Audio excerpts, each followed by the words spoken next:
Hey guys, I'm your host Dr. Dennis, and you are watching Gwent News.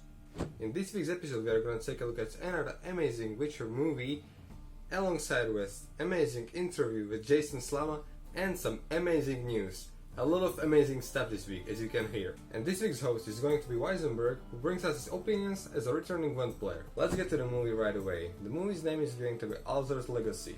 The movie is going to be a fan-made movie with renowned Polish actors. Its release date is somewhere in November, and you can check out the trailer down in the description. And here's the little snippets of the trailer.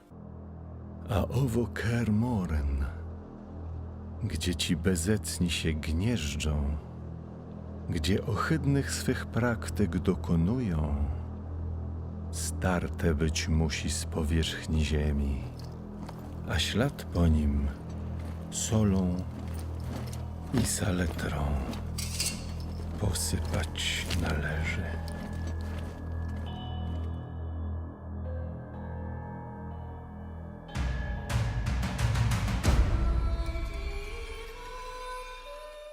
We all know that Gwent isn't perfect and people are still trying to bring some improvement suggestions.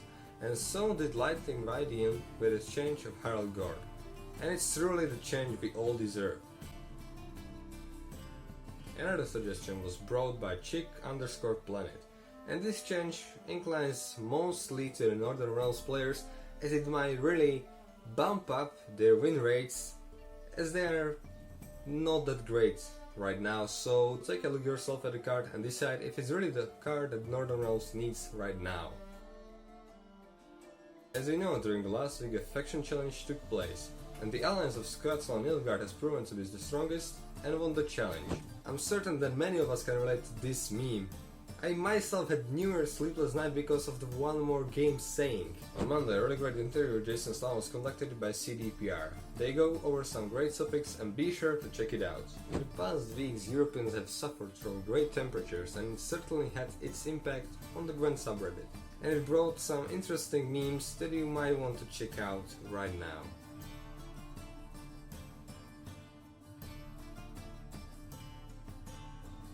New meta decks have brought a new combo for Bounty Package, and this Bounty Package combo brings me some bad PTSD from the old Gwent. And I have one last meme before I pass the video over to Weissenberg, so enjoy it. And just now guys, let me present Weissenberg with his opinions as a returning player. Hello everyone, my name is Weissenberg. I'm a Twitch streamer, but also somebody who started playing Gwent again after months of being away from the game.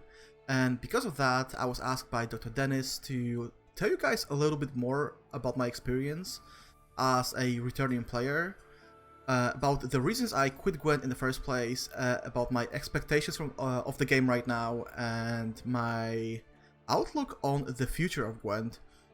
So yeah, the reasons why I quit Gwent. I think that, same as many other players, I was simply disappointed in Homecoming. It was a completely new game, it was a different product, and I had a hard time finding myself in this new reality of Gwent. But if I was to name a couple of specific reasons, I would say probably the lack of fleshed out archetypes. It was something I really enjoyed in beta, and that I couldn't find in Homecoming, at least not in the early days. Lack of complexity. You guys probably remember all those boost and damage memes on Reddit. And then the neutral meta, no unit decks, really discouraging. And on top of that, we also had the second round that in the early Homecoming felt a little bit pointless. And I think that all these reasons together somehow prompted me to stop playing Gwent and wait things out. I never really said that I would quit Gwent for good. I always had the intention of coming back to the game, and I was trying to do that on numerous occasions, but I never really felt like this is the game I want to play. So with the Novigrad expansion, I gave the game another go, and I have to say I'm positively surprised by the direction the game took. So I've been playing the Novigrad expansion for a couple of weeks now, and I have to say the problems that I mentioned early in this segment are largely solved.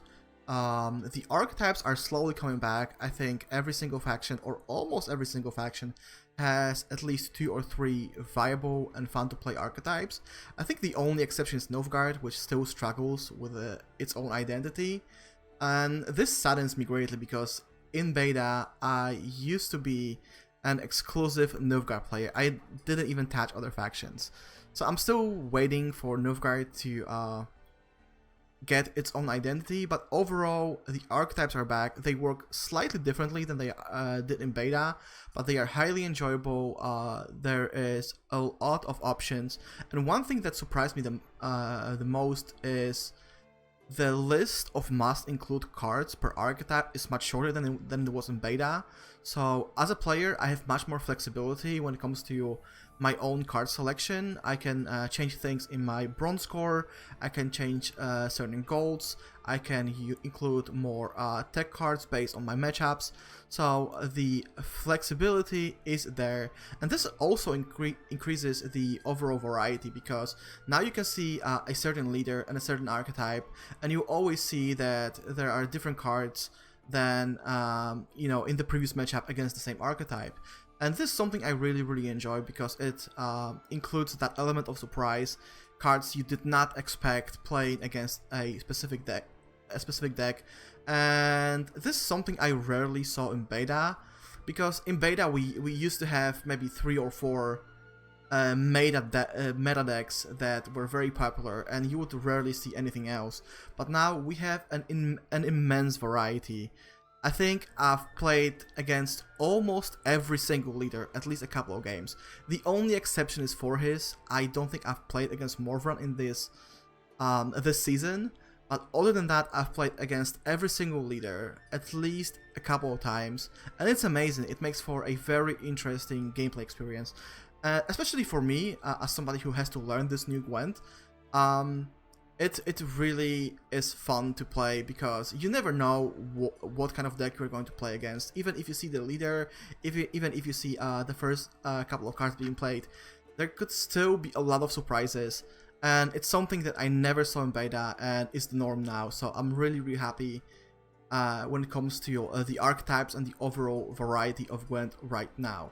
And when it comes to complexity, which was another problem that I mentioned earlier, we have so many new keywords, so many new tags, so many new cards. We have a new faction with its own mana system. There's a lot of things to learn. I've made so many mistakes playing Gwent right now, just playing things on the wrong row, or not reading the description properly, or just messing up the order of playing my cards. So the complexity is definitely there. I think it's at least on the same level as it was in beta, if not a higher level of complexity.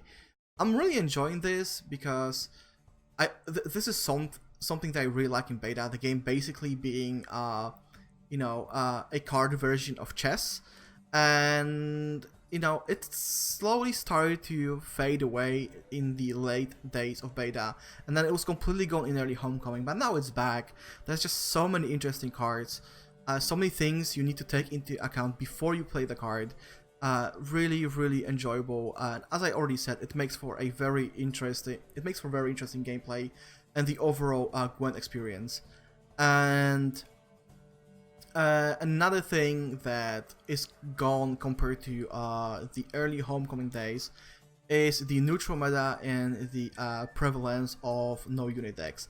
I've played against a couple of them, but since you have to include at least 13 units in your deck, there's always some units. It's not the same level of no unit deck that we experienced in the early days. So these problems also are largely gone.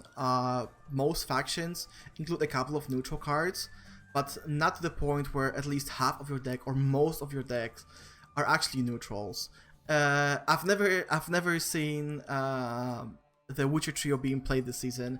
I rarely see Roach. I rarely see any type of must include neutrals. So this is a really good thing, and I think that most factions have got their identity back, and playing against them and learning all these new archetypes and all these new mechanics is really enjoyable for somebody who was away from Gwent for such a long time. So yeah guys, the things I'm actually looking forward to.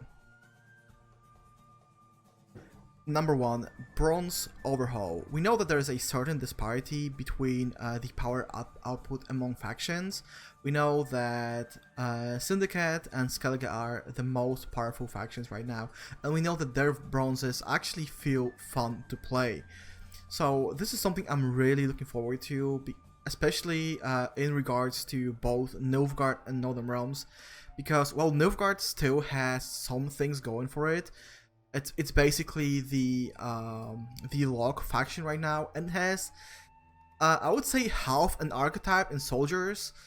Then Northern Realms is essentially a laughingstock of Gwent right now. It includes so many engines that are being removed from the board the moment they are played, or they are being locked, or they are being moved to the other row. The faction really struggles right now. And it's sad because it has so many great archetypes, and one thing that I wish the bronze rework would include is the overall balance between proactive engine plays and reactive control plays, because right now it feels like control is very prevalent, and you can see that most players are usually going for instant value rather than value over time. And Northern Realms is all about value over time. It's all about orders, it's all about engines, and those engines are usually being denied. So I'm really wondering how CDPR is gonna approach this problem. I know that things are in the works. I know that the patch is going to drop in a couple of weeks, so something I'm really looking forward to. And another thing is dual faction cards. I know that CDPR said that they want to see how things are gonna go with the Syndicate dual faction cards, but for me, it opens up a lot of space for increased flexibility and variety, and it's also a very lore-friendly solution. If you are familiar with my stream, you'll know that I'm all about lore friendliness. I'm a huge fan of the Witcher universe, and I was always wondering, will there be a patch when I'll be able to play, for example, Vrihit units in Nilfgaard, because they were actually part of the Nilfgaardian army, and the concept of dual faction cards actually can make it possible. And the more flexibility and the more variety you get, the better the game is gonna be, and the better the overall game experience is gonna be. So I'm really looking forward to it, and I hope that CDPR decides to go on with the concept of these cards. So yeah, guys, overall my experience this past couple of weeks has been amazing. I have regained all my confidence in CDPR. There is a lot of communication between the developers and the player base. I think that Jason Slama and the team are doing an amazing job right now. There is a lot of things in the works, things I'm very excited about. So if you are like me, if you quit Gwent because you were disappointed in Homecoming, I can only encourage you to give this game a proper go. Play for maybe a little bit more than a couple of hours. Play for a couple of days, play different factions, different decks, maybe watch a couple of streams, because this game right now is as enjoyable as beta was, and I think it has a lot of potential to be much better than it's ever been. So yeah, guys, this has been my experience, and this is my outlook on the future of Gwent. Thank you for watching, and yeah, guys, enjoy the rest of the video, and I hope to see you later. This concludes this week's episode. I hope you enjoyed it. I know this one was a little bit more memey than the other ones, and it's more of like a meme review, but I'm sorry for that. But this week there wasn't so much news to bring, so I thought I would give you some more memes to enjoy, to make you more laugh before the balance patch is out. So peace out and see you next time.